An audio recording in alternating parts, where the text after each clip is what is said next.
he's doing is bigger than football, because people's lives, are at stake. People, and just the injustices that are done, it needs to be brought to light. And you got to commend them because it's a lot of players, just people in general, just their own jobs, just not willing to put their job on the line and lose their employment, for a cause. So you gotta give them props, on that. But it may not happen. But now we were talking about, and Clutch was bringing up about the Odell Beckham. So that led into, our next topic. Would, Odell Beckham be a good fit in New England since the Cook trade has went down? And they were saying the Giants were looking for 2 first-round picks, like Kevin Gray was talking about. And guess who has 2 first-round picks? The New England Patriots. Here's the only real reason why I don't think that deal would happen. Excuse me. I just said it. You just sent Brandon Cooks off because you're not going to pay him what he want. Unless the Patriots really think they have a left tackle, because remember, Solder is gone. He was the guy that would anchor and protected Brady. Brady is 40, also known as a dinosaur, at this point. Unless they have a guy on their team right now that they think can give them what Solder was giving them, or that they're going to pull the wool over someone's eyes and find a guy in the draft that's going to be just as good, maybe they will give up those 2 first-round picks. But I just don't think that's their plan. I think they're going to go with someone as a left tackle, to protect Brady, and then probably use that other one for defense or something else. And Odell Beckham, I don't know if he could really come in there and operate the Patriot way. I really don't think it, There's been talk about Rob Gronkowski, maybe not be, feeling it, he just dealing with it, because they were winning, and all that stuff. I don't know if Odell could come in there and really be silent, really not be in the news, really not be, out there, really, it could, but more than anything at that, we're talking about dollars, because he's another one and done. Odell want quarterback money, and Brady's not even making quarterback money. So if the quarterback is not making quarterback money, how do you think a wide receiver is going to make quarterback money? I think Brady, and I have to look at it. I'll see if I can look it up right now. But something tells me Brady is making maybe 12 to 14 mil, a year, and I'm pulling it up right now. Let me see if it'll show me. Now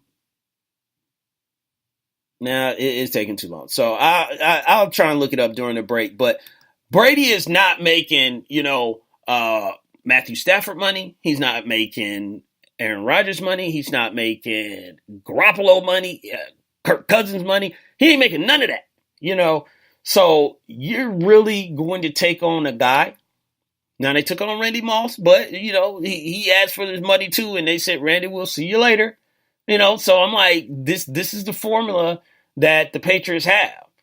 So I don't know if that would really be a good fit, for what they want to do. And then the other thing that I wanted to throw out there is that why would the Giants, bringing in a new regime, they got a new general manager, they got a new coach, they got a new offensive coordinator, and everything. Why would they want to let that go right now?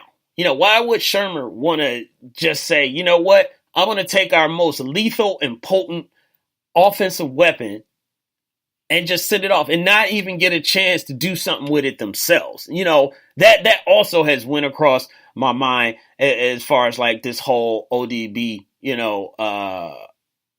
trade, it's just like, yes, they would get 2 first-round picks, don't get me wrong, and they could do something with that, but I don't know if there is a player that could be as impactful at the wide receiver position like Odell. Now they got the number 2 pick. If Cleveland doesn't take, Saquon Barkley, and they got 2 first-round picks to go with that number 2 overall pick, maybe, they could do something with that. But I don't know.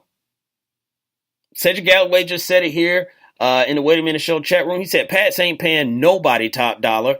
Angry Black Man said OBJ should get at least $1 more than Matthew Stafford. So that is taking a shot at my Lions, Angry Black Man. He is trying to get me upset. I will not let you do that, sir, tonight. But I am upset that you got your own business that you didn't tell me about. So, angryblackman.com. But no, he should not get more than Matthew Stafford. What has Odell Beckham done? And I know y'all gonna say, well, what has Matthew Stafford done? I think he's done more with less than what Odell Beckham has. So, and he's a quarterback. He got a lot more on his plate than Odell Beckham. So leave my Lions alone, Odell. Angry Black Man. But yeah, Patriots don't pay people. There's a history of it. Richard Seymour, he wanted money. They said, all right, you can go. We ain't paying you. There was rumor that he was going to come here to Atlanta and play for the Falcons, but Falcons didn't have that money. And Richard retired, What was the guy? He was defensive lineman for the Ravens. He went to the Patriots. Oh, man, he balled out for like 2 years, and then he wanted to get paid, and they sent him on his way. I can't even remember his name right now. I told you, Randy Moss. He said, remember Deion Branch? Deion Branch wasn't even a top tier wide receiver, and he had that awesome Super Bowl, and he wanted to get paid, and they said, you know what?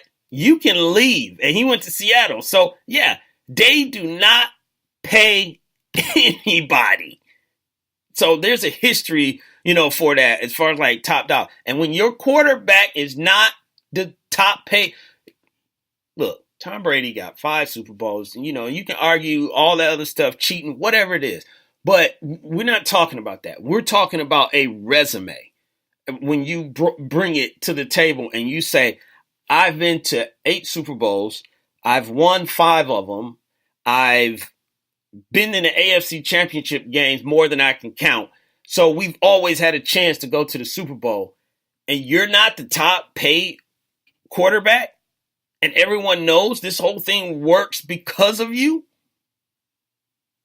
Nobody else is getting paid.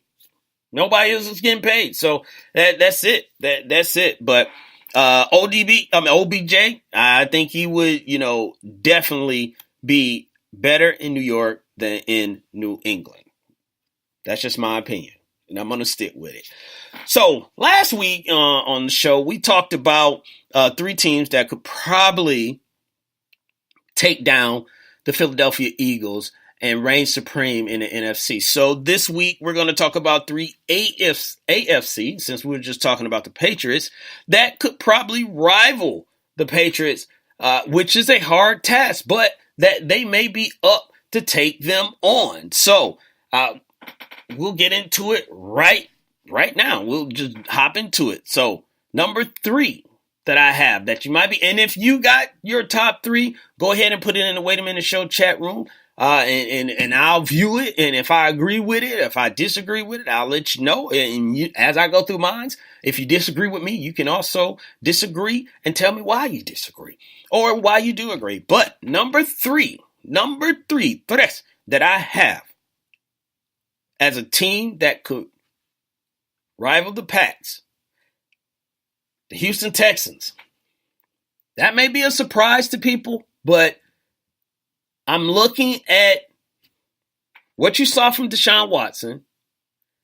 Now, remember, here's the one thing that I'm taking from Deshaun that's a little bit different from Dak. Because people are going to say, well, they're going to kind of compare them, but people are going to say, well, remember what happened to Dak his second season. I do remember what happened to Dak his second season. And I'd said part of that was because Ezekiel Elliott was not playing, as well. And part of that as well is that the Cowboys defense is not as good as it may seem, or people may, portray it to be. And I'm not saying they're top tier or anything like that, but Deshaun is what he was doing. He wasn't getting from Deontay Foreman and Miller what Zeke was giving the Cowboys. He wasn't getting that in the backfield. He had DeAndre Hopkins. We all know he's a stud. Will Fuller, he's a stud. They need to do something with their tight end because they're Fedorowicz, he got injured. But on that flip side, that defense, they were playing basically without their top two, arguably, defensive players. Definitely top three, if however way you want to shuffle them around. Clowney was playing. He was balling. But J.J. Watt was not playing. Whitney Merciless was not playing as well. Now, the Houston Texans do need to address, some offensive line situations. They traded Dwayne Brown and everything, and, but they're going to have to do something with that. Deshaun Watson is coming off, the ACL injury. So we will see what happens with that. But potentially, if they get J.J. Watt back, the J.J. Watt that we all know, even close to that, because what he was and what he was doing, that wasn't normal. That was fantasy, So if you can even get anywhere near what J.J. Watt was doing, then him, Whitney Merciless, and Clowney,